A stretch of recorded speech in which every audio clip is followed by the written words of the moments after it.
limited to just 1 hour per day on platforms like Instagram, TikTok, and Snapchat. And here to talk to us more about this new law and internet safety is Dr. Mary Aiken. She's professor of cyber psychology at Capital Technology University, Maryland. Good morning to you. Good morning, Kelly. Tell me what your opinion is about this new policy that will soon be taking effect in Virginia that affects how much time children spend on their phones. I think that we're living in an age of global change when it comes to child protection online. And we see many countries around the world actually trialing new methodologies in terms of protecting the young. In Australia, we've seen a ban on social media, which is, a little radical. I think that what you have is a age protection gap. The COPPA regulations protect up to 12.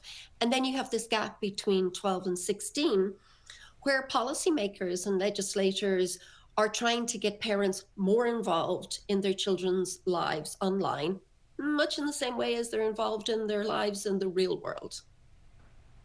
Absolutely. So break down what this could look like on a child's phone and how this will work, these new limitations.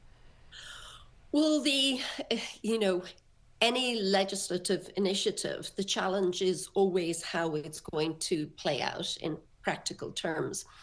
And I think that's one of the things that's going to be tested.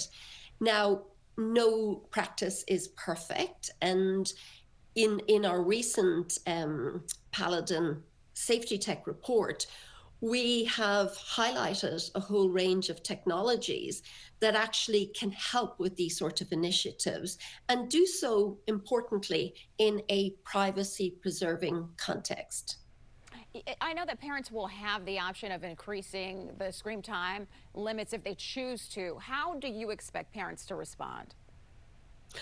I think parents are calling out for support in terms of protecting their children in cyber contexts. For a long time, I've been talking about this for the last 20 years, effectively, almost as long as we've had social media and the internet, in that parents need support in cyber contexts. We don't expect parents to enforce the rules of the road in terms of, law enforcement's duty of care in that regard. And I think any government initiatives that can help support parents in the real world and in cyber context will be welcomed. What does this mean in practical terms? If your daughter is very maybe body conscious, a little dysmorphic, then effectively maybe a heavily image focused platform wouldn't be the right destination for her. If you were concerned about your 14-year-old son being exposed to extreme content online, what we describe as online harm, especially very violent content, then you will be able to get involved in actually helping to decide what your children are viewing, your young teenagers, in what's been described as the scroll economy. I want to talk about some of the legal challenges that this upcoming policy is already facing. There are concerns about First Amendment violations here and possible data privacy risks as well.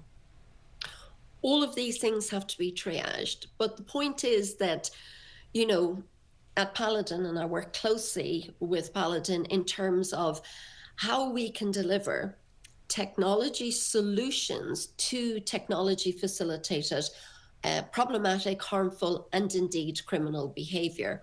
So that's the good news. Tech solutions can be developed that are privacy preserving the identity of the child, preserving the data, but importantly, protecting young teenagers from being algorithmically targeted. You don't want something that has the power of GPT being pointed at your child. And that's what parents are concerned about. But the good news is there are very workable tech solutions, and we outline them all in our report. So I'd encourage parents to read the International State of Safety Tech report. All right, very good. Dr. Mary Aiken, we thank you so much for being with us this morning. You're welcome. And now it is your turn to weigh in on this topic. Take out your phone right now and you can go ahead and scan that QR code that you see on the right side of your screen right there. We would love to get your thoughts. Do you support legislation limiting social media use for minors? We want you to answer yes or no, and you will see the results of this poll as you vote. Still to come, the very latest